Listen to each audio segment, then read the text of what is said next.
Hello everyone, welcome to बोधि स्थल channel. बोधि स्थल channel का आप सभी लोगों का स्वागत है। और आज का मोटिवेशनल कोड है कि बेहतर से बेहतर की तलाश होनी चाहिए, मिल जाए नदी तो समंदर की तलाश होनी चाहिए। अक्सर टूट जाते हैं शीशा पत्थर से, टूट जाए पत्थर ऐसे शीशे की तलाश होनी चाहिए। और इसी के साथ में आज हम लोग अपना क्लास शुरू करेंगे। आज का टॉपिक है फेडरलिज्म। फेडरलिज्म हम लोग पढ़ रहे थे। फेडरलिज्म में हमारा टॉपिक है what makes India A federal country. तो आइए दोस्तों समझते हैं कि इंडिया आखिर, हम लोग जो है प्रीवियस क्लास में देखे थे कि बेल्जियम हमारे पास में देखे थे और श्रीलंका की कहानी को समझे थे, प्रॉब्लम को समझे थे कि उस तरह वहां पे किस प्रकार से डाइवर्सिटीज को फेस किया गया। इंडिया में भी इस तरह के बहुत सारे डाइवर्सिटीज हैं। इंडिया हमारे पास में कह सकते हैं कि India okay fill with the diversities. India is a diversities country. ठीक है, यहाँ मेनी लैंग्वेजेस हैं, मेनी रीजन्स हैं। ठीक है, तो what are the power sharing arrangement in the our country. हमारे कंट्री में किस प्रकार से पावर शेयरिंग है। लेट्स बिगिन, समझते हैं कॉन्स्टिट्यूशन के हिसाब से। Okay, after the independence nation, after the painful and the bloody partition. जब भी हमारा देश आज़ाद हुआ तो उस समय बहुत ही पेनफुल मोमेंट रहा, क्योंकि पाकिस्तान को मुझे खोना पड़ा। ठीक है, और ठीक है ब्लडी पार्टीशन हुए। ठीक है, उस समय जो है कह सकते हैं कि बहुत सारे रिवोल्ट हो गए, राइट्स हो गए हिंदू और मुस्लिम के बीच में। इन सभी पेनफुल मोमेंट्स के बाद इंडिया जो उभर करके सामने आया। और उसके बाद हमारे पास आफ्टर इंडिपेंडेंस जो है कुछ हमारे पास में प्रिंसली स्टेट रहे। ठीक है, लगभग जो है 500 कह सकते हैं कि 565 जो है देसी रियासतें थी, प्रिंसली स्टेट्स थे, जो कि प्रॉब्लम क्रिएट कर रहे थे। वे लोग कुछ जो है इंडिपेंडेंट रहना चाहते थे। ठीक है, कुछ लोगों का कहना था कि हम जो है इंडिपेंडेंट रहेंगे, हमें ना ही इंडिया में मर्ज होना, ना ही जो है इस तरह की चीज़ें। हमारे लौह पुरुष आयरन मैन जो जाने जाते हैं डॉक्टर के ये डॉक्टर सरदार वल्लभ भाई पटेल, जिनका बहुत ही बड़ा कंट्रीब्यूशन रहा इंडिया को यूनाइट करने में। ठीक है, और वो सभी लोगों से जितने भी जो है हमारे प्रिंसली स्टेट के जो किंग थे उन लोगों से बात करके और एक यूनियन बनाए। ठीक है, आप देख सकते हैं। ठीक है, और फेडरेशन और यूनियन ऑफ द यूनियन कहा गया। इसलिए इंडिया में, इंडिया को कहा जाता है यूनियन ऑफ स्टेट कहा जाता है। ठीक है, और इसी के अनुसार हम लोग समझेंगे कि किस तरह से इंडियन कॉन्स्टिट्यूशन में जो है प्रोवाइड किया गया। कॉन्स्टिट्यूशन के हिसाब से ओरिजिनली जो है 2 टियर की गवर्नमेंट थी जब हमारा देश आज़ाद हुआ था। ठीक है, तो आफ्टर द इंडिपेंडेंस इंडिया में केवल 2 टियर की गवर्नमेंट थी। एक थी यूनियन गवर्नमेंट, इसी को हम लोग सेंट्रल गवर्नमेंट कहते थे। और उसके बाद सेकंड लेवल पे हमारे पास में था स्टेट गवर्नमेंट। ठीक है, 3rd टियर की गवर्नमेंट बहुत ही बाद में जो है ऐड किया गया इंडियन कॉन्स्टिट्यूशन में। ठीक है, 3rd टियर की गवर्नमेंट जो है ऐड हुई थी। 3rd टियर हमारे पास में क्या था, तो पंचायती राज आया था, पंचायत से आए थे और म्यूनसिपैलिटीज आया था। पंचायती राज जो कि आपका पंचायत जो है वो रूरल एरियाज के गवर्नमेंट को देखने के लिए, और बड़े जो शहर हैं बड़े बड़े शहरों वहाँ पे, तो इन सभी का जो ठीक है पावर्स हैं फेडरलिज्म में, वो कॉन्स्टिट्यूशन के द्वारा क्लियरली प्रोवाइड किया गया। और ठीक है 3 फोल्ड के रूप में डिस्ट्रीब्यूट किया गया, जिसको हम लोग बोलते हैं। ठीक है, इस तीनों लिस्ट अलग अलग हैं। पहला इसको बोलते हैं यूनियन लिस्ट। आखिर ये लिस्ट क्या है, तो सेंट्रल गवर्नमेंट को किस बैकग्राउंड पे काम करना चाहिए, क्या उसका राइट्स है, ठीक है, क्या अधिकार क्षेत्र है, इसकी बात कही गई। तो यूनियन लिस्ट, ठीक है, what is the union list. Union list क्या है, तो यूनियन लिस्ट में वैसे सब्जेक्ट इंक्लूड होते हैं, ठीक है, जिस पर केवल और केवल सेंट्रल गवर्नमेंट यानी कि नेशनल इंपॉर्टेंस को ध्यान दिया जाता है। अब एक एग्जांपल से समझते हैं कि मान लिया जाए कि मुझे पाकिस्तान के साथ में डील, इंडिया को पाकिस्तान के साथ में डील कुछ फाइनल करना है या फिर वॉर का अनाउंस करना है, तो कोई भी स्टेट गवर्नमेंट डिसीजन नहीं लेगी। जब भी डिसीजन लेगी तो सेंट्रल गवर्नमेंट ही डिसीजन लेगी। चाइना के साथ ट्रेड करना है, अमेरिका के साथ ट्रेड बंद करना है या फिर ओपन करना है, जापान यानी कि किसी भी, अभी हमारे जो देश के प्राइम मिनिस्टर मोदी जी, वो कहीं ना कहीं विजिट करते रहते हैं। ठीक है ना, क्योंकि वो इंटरनेशनल जो आपका कनेक्शन है, रिलेशन है, उसको बिल्डअप करने का प्रयास करते हैं। तो वो सेंट्रल गवर्नमेंट के अंतर्गत आते हैं, हमारे कंट्री के प्राइम मिनिस्टर हैं। तो इस सिचुएशन में इसीलिए यूनियन लिस्ट में वो सभी लिस्ट जो होती है शामिल होती है जो नेशनल लेवल पे होता है, जिसका पावर सेंट्रल गवर्नमेंट के पास होता है। जैसे डिफेंस, ठीक है, हमारे कंट्री का आर्मी है, बीएसएफ है, उसके रिगार्डिंग में सोचने का, कुछ करने का, ठीक है, युद्ध होगा कि नहीं होगा ये काम किसी भी राज्य का नहीं है, ठीक है, किसी भी स्टेट गवर्नमेंट का नहीं है, किसी स्टेट गवर्नमेंट के पास इसके पास पावर नहीं है।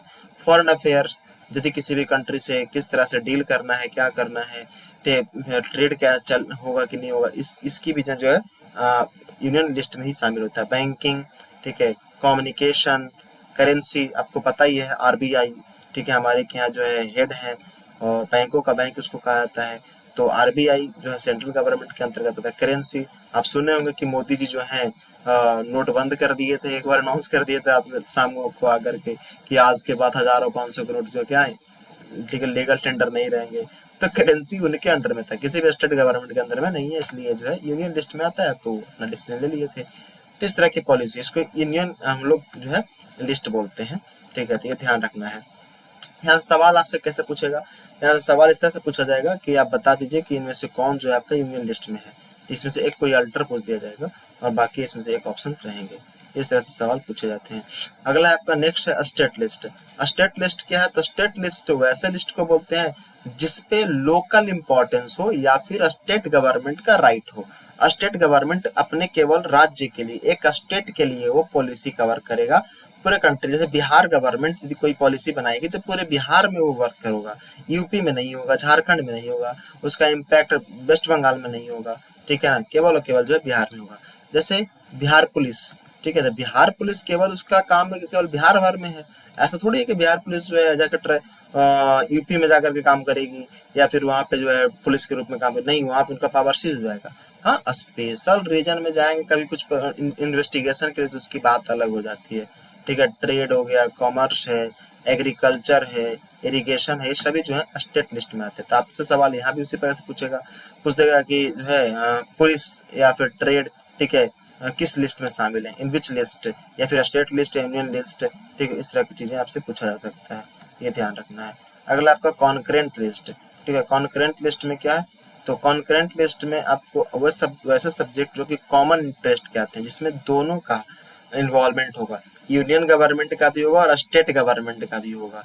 यदि कोई स्टेट गवर्नमेंट कोई पॉलिसी बना रही है या कोई लॉ बना रहे हैं, कॉन्फ्लिक्ट हो जाएगा तो वो ऑटोमेटिक जो है वो सेंट्रल के पास चला जाता है। लेकिन जैसे इसमें क्या है कि इसमें दोनों इस पे गवर्नमेंट जो है लॉ बना, जैसे एक एग्जांपल समझते हैं, एजुकेशन, हम लोग सीबीएसई स्कूल में पढ़ते हैं, ठीक है, तो आप देखिए सीबीएसई स्कूल भले ही है सेंट्रल का, सेंट्रल गवर्नमेंट इसमें जो भी पॉलिसी बनाती है, लेकिन स्टेट में जो है चलता है तो स्टेट गवर्नमेंट भी इस पे क्या करती है, ऑब्जेक्शन करती है। जैसे डीएम जो है या फिर जो है आपका बीईओ है, ठीक है, रिपोर्ट करना पड़ता है, यूडाइस कोड लेना पड़ता है, उसके अनुसार चलना पड़ता है।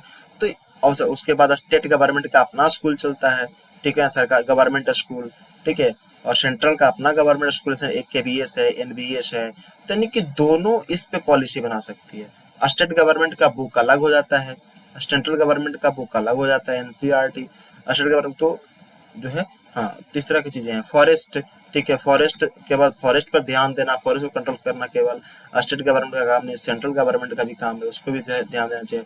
ट्रेड यूनियन, ठीक है ना, व्यापारियों का संघ बनाना, दोनों है, राज्य में भी बनेंगे, स्टेट में भी बनेंगे, ठीक है। मैरिज, ठीक है, मैरिज के लिए जो है वो सेंट्रल गवर्नमेंट भी लॉ बनाएगी, स्टेट गवर्नमेंट भी लॉ बनाएगी, ठीक है ना। जैसा राज्य में जैसा कंडीशन होगा, स्टेट में कंडीशन होगी, उसके बैकग्राउंड पे जो है लॉ बनेंगे। एडॉप्शंस की बात कर लेंगे, सक्सेशन की बात कर लेंगे, ठीक है ना, तो इसके रिगार्डिंग भी जो है वो उत्तराधिकारी मिलेगा कि नहीं मिलेगा, तो वो कंडीशन देखा जाएगा ना। अब जैसे कि झारखंड ट्राइबल स्टेट्स हैं तो वहां का सिचुएशन कुछ और हो सकता है, बिहार का सिचुएशन कुछ और होगा सक्सेसर के मामले में, ठीक है ना। तो वहां के लोकल गवर्नमेंट अपने सिचुएशन के आधार पर वहां का लॉ बनाएगी। यदि वहां कोई कॉन्फ्लिक्ट हो जाएगा तब वो लॉ जो है सेंट्रल गवर्नमेंट के पास चला जाएगा। तो ये ध्यान रखना कि किसी भी लॉ के लिए जो कॉन्करेंट लिस्ट में है वो दोनों का है, कॉन्फ्लिक्ट होने पर केवल और केवल जो है वो यूनियन गवर्नमेंट का ही मान्य होगा, तो ये ध्यान रखना है, ठीक है। अगला आपको है कि इस तीनों के अलावा भी कुछ होना चाहिए, कुछ बच गया होगा, जिसको बोलते हैं रेस्टोरियरी सब्जेक्ट्स, ठीक है। वैसे और रेस्टोरियरी सब्जेक्ट का ऊपर किसके पावर होता है, तो ये यूनियन गवर्नमेंट का ही होता है।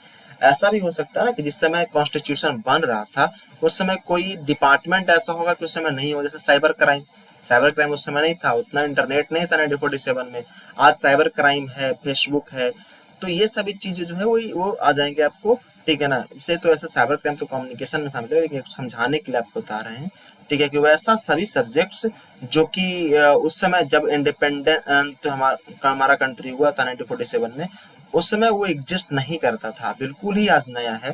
तो वो सभी को रेसिड्यूरी सब्जेक्ट्स में बोलते हैं, ठीक है। और उसके ऊपर कंट्रोल किसका होता है, उसके ऊपर लॉ बनाने का राइट्स जो है वो यूनियन गवर्नमेंट का होता है। तो ये आप समझ गए होंगे, आई होप, ठीक है। उसके बाद आप जो है यहाँ समझेंगे, देखिए कुछ स्पेशल प्रोविजंस दिए गए, सम स्टेट सच एज, ठीक है, Assam, Nagaland, Arunachal Pradesh, Mizoram enjoy the special power certain provisions article number 371 के द्वारा, ठीक है ना। इस तरह के स्पेशल पावर दिए गए हैं, ठीक है। फिर उसके बाद आप देख लेंगे, ठीक है, कि यहाँ पे चंडीगढ़ है, लक्षद्वीप है, ये कैपिटल सिटी है। दिल्ली आपका कैपिटल सिटी है, ठीक है। यूनियन टेरिटरी भी है और कैपिटल सिटी भी है। तो इन लोग को भी कुछ स्पेशल पावर मिले हैं सर्टेन हिसाब से। सेंट्रल गवर्नमेंट स्पेशल पावर्स, ठीक है, इस तरह दिया है, क्योंकि दिल्ली हमारे पास में इंडिया का भी कैपिटल है, ठीक है। दिल्ली अपने आप में यूनियन टेरिटरीज भी है, और उसका दिल्ली का खुद का कैपिटल भी है। चंडीगढ़ 2 राज्यों का कैपिटल है, ठीक है ना। तो ये सब सारी चीजें आपको ध्यान में रखना है, ठीक है। हमारे यहाँ जो पार्लियामेंट है, वहां पर 2 हाउसेस होते हैं, ठीक है।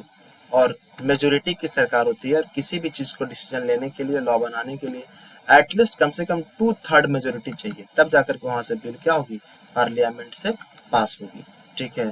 तो यह सवाल पूछता है, और एटलीस्ट कम से कम half of the total state का भी सहमति होना चाहिए, ठीक है। जिसोडेट, ठीक है।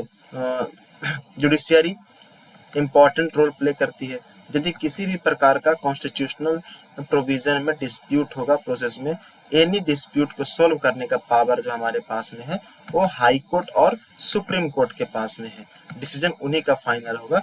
यदि मान लिया कि यूनियन गवर्नमेंट और स्टेट गवर्नमेंट के बीच में पावर को लेकर के, ठीक है, किसी प्रकार का कॉन्फ्लिक्ट हो गया, तो इस मामला को सोल्व कौन करेगा, भैया झगड़ा हो गया है, ठीक है। तो ये सोल्व करने का जो है काम, जैसे मान लो कि दादा, ठीक है, पोता और बेटा में तो दादाजी भी जिंदा है, उसी प्रकार से जो यहाँ पर ये कहानी है। तो इस तरह के जो है सुप्रीम कोर्ट प्ले करता है। ये आप मैप देख सकते हैं, ओल्ड मैप है, 1947 के आसपास का मैप है। आज तो हमारे पास में ये पाकिस्तान जो है कि, ठीक है, जानी दुश्मन निकल गया, ये हमारे पास है नहीं, ठीक है। और ये बांग्लादेश, और आप देख सकते हैं कि कितने सारे जो है राज्य थे, देशी रियासतें थी, ठीक है, सबको मिला करके एक बनाया गया, ठीक है। अगला हमारे पास टॉपिक है कि हाउ इज फेडरलिज्म प्रैक्टिस, आखिर प्रैक्टिस कैसे हो रही है, ऐसा सवाल पूछा जाता है, ठीक है, कि आखिर कोई तो वजह, कोई चीजें तो होगी, हम कैसे मान लें कि इंडिया में जो फेडरलिज्म प्रैक्टिस हो रहा है, ठीक है। तो उस चीज के बारे में समझेंगे कैसे, ठीक है। तो आपको पता है कि इंडिया एक क्या डाइवर्सिटीज कंट्री है, यहाँ पे लैंग्वेज अलग है, ठीक है, आपका जो है रिलीजन अलग है, एरिया के अकॉर्डिंग, ठीक है, वहाँ का कल्चर्स अलग है, ठीक है, ड्रेस कोड अलग हो जाता है, ठीक है, वहाँ का जो फूड है वो अलग हो जाता है। तो उसी के आधार पे फर्स्ट हमारे पास में लिंग्विस्टिक स्टेट्स आते हैं, ठीक है। जब इंडिया आज़ाद हुआ था, तो उस समय जो है, ठीक है, राज्य को, ठीक है, बनाया गया था अ और ब और श के रूप में डिवाइड किया गया था 1947 में, ठीक है। लेकिन पहली बार जो है लैंग्वेज के आधार पर, ठीक है, राज्यों के बनाने की मांग उठ गई, सेम लैंग्वेज के आधार पर। और आपको पता है कि फर्स्ट टाइम जो है वो आंध्र प्रदेश, जिसको हम लोग शॉर्ट में एपी बोल सकते हैं, कि आंध्र प्रदेश के एक व्यक्ति थे जिनका नाम था श्री रामल्लू, ठीक है ना। रामल्लू जो है वो आंध्र प्रदेश को तेलुगु लैंग्वेज के आधार पर बनाने की डिमांड कर देते हैं। और इनकी उस समय हमारे देश के प्राइम मिनिस्टर थे जवाहरलाल नेहरू जी।